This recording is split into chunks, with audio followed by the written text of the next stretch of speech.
Hey guys, welcome back to the channel and welcome to another video. I know it's been a while since I posted one, but we're back down in the shop. Life's been pretty busy here recently, but we found some time tonight. And in tonight's video, we're gonna cover going over installing the hydraulics for our Velair clutch that we have installed quite some time ago. That was one of the very first videos where the truck was just a frame and a transmission and an engine. So be sure to go back and watch that, but that's what we're gonna cover tonight. So stay tuned and let's get to work.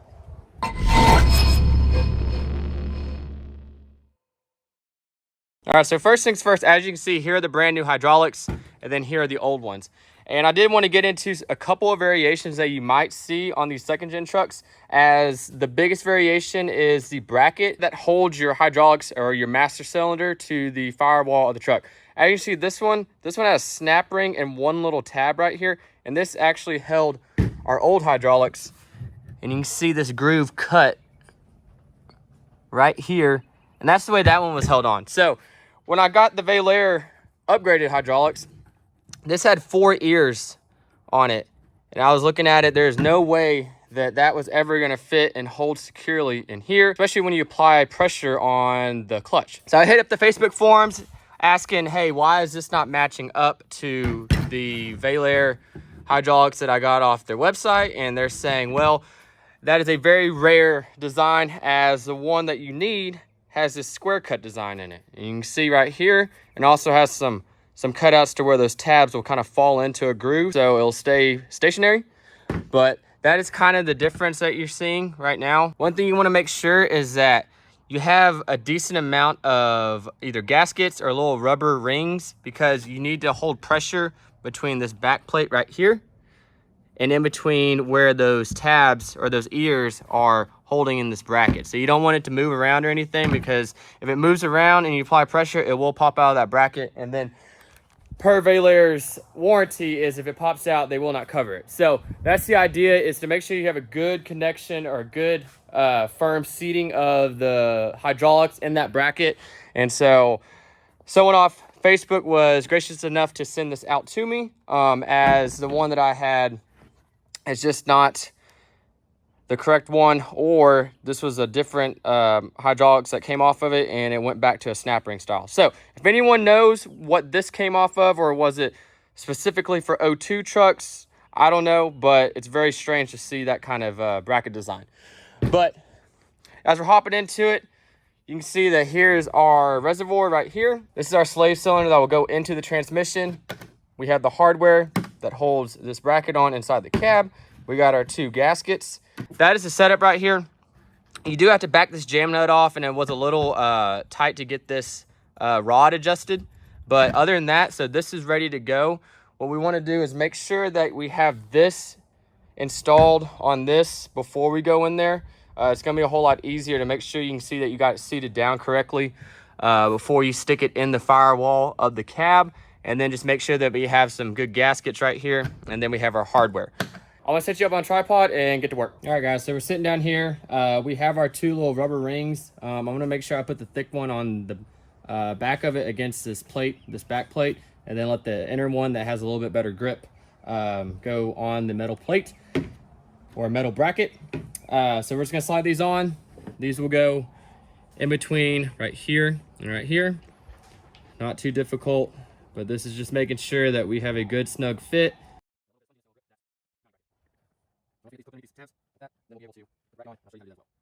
So this is going to go down at this angle. You can kind of see how it's a cut at an angle, and so we want it facing down into the engine bay. We don't want it like this facing up. So it only goes on here one certain way. So you got to kind of find where it's happy at, and then once you kind of find that right there, it feels like it's good to go, but we need to go one more over. Right there is a good seat. And then we just want to barely turn it, like maybe an 1/8 turn. And then it's got a lot of pressure on it, so you want to be careful. And then right there is about all you need. You can kind of see where they need to sit at. So right there. And the reason why you want to make sure that this is pointed up is because this is going to mount on your firewall. And so you can see everything is kind of in line.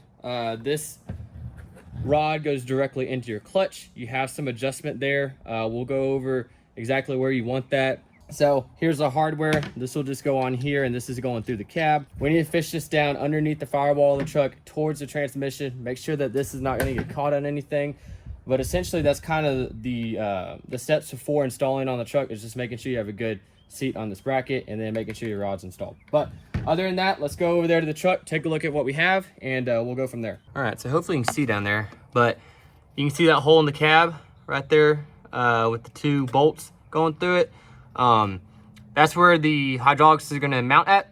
So we just need to make sure that we have everything lined up, and then we're going to fish the rest of the hydraulics down there, down to our transmission. So we got to work and see what way is going to be the easiest to fish it down there. Make sure we don't get caught up in anything on the way down, but that's where she sits at.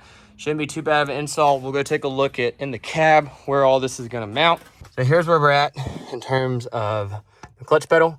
So you can see what I'm moving, and you can also see that tab or that little knob right there. That's what the hydraulic rod is going to connect to. And then you have just your little C-clamp or clip right there. And then we want to make sure that's even with the brake pedal. The good thing is we do have all the brakes hooked up. So this is sturdy. So we'll know that that right there is about where it needs to be set, even right here. But you can kind of see just where the 2 bolt holes are for the bracket. But other than that, let's start fishing it down through there and see where we're at.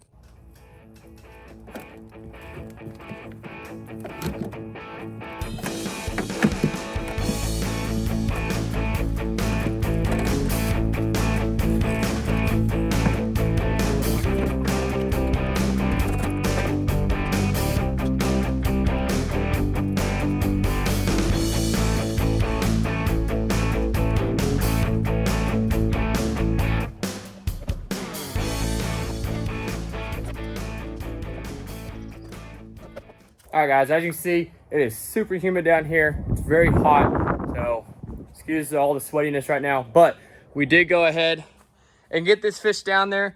Was pretty tight, honestly. Let me grab a light so y'all can see down there real quick. There we go, we can see it down there. So those are installed. It just slid right in those 2 holes, and then this right here kind of lays underneath all the brake lines.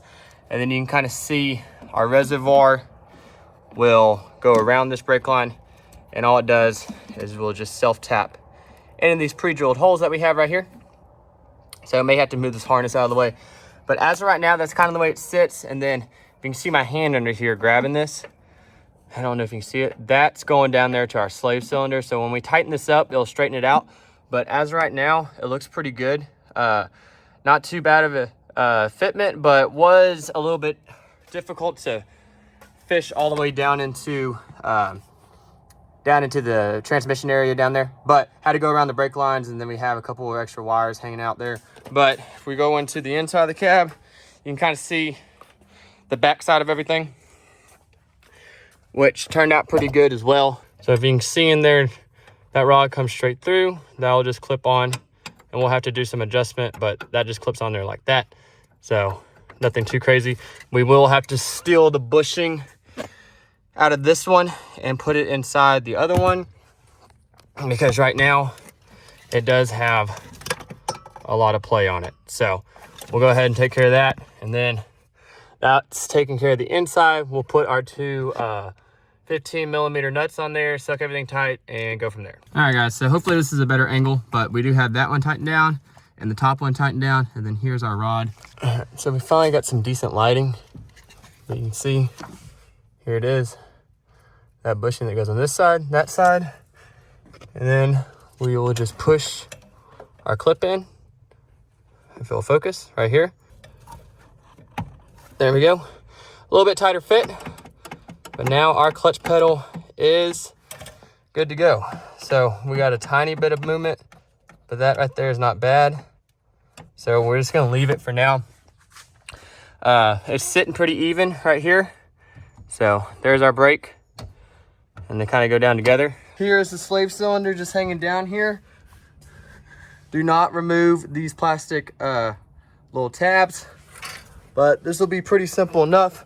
First time you press in the clutch pedal, it will break and it'll be good to go. But those are just 2 13mm nuts, and then this just kind of falls in there.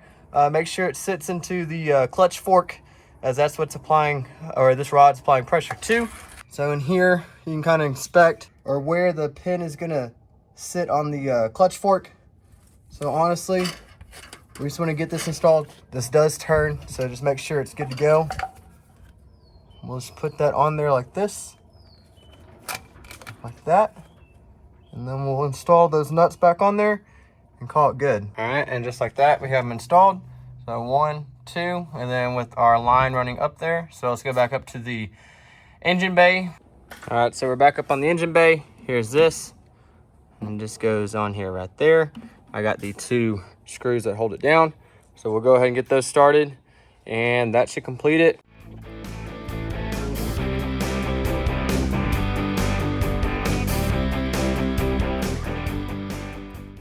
All right, plain simple install. There it is. So everything as far as mounting goes is installed. Hydraulic bracket to the firewall is installed, reservoir, and then slave cylinder to the transmission's installed. All right, so all we did was give it a good couple of pumps or presses, but now we have a good firm clutch pedal right here.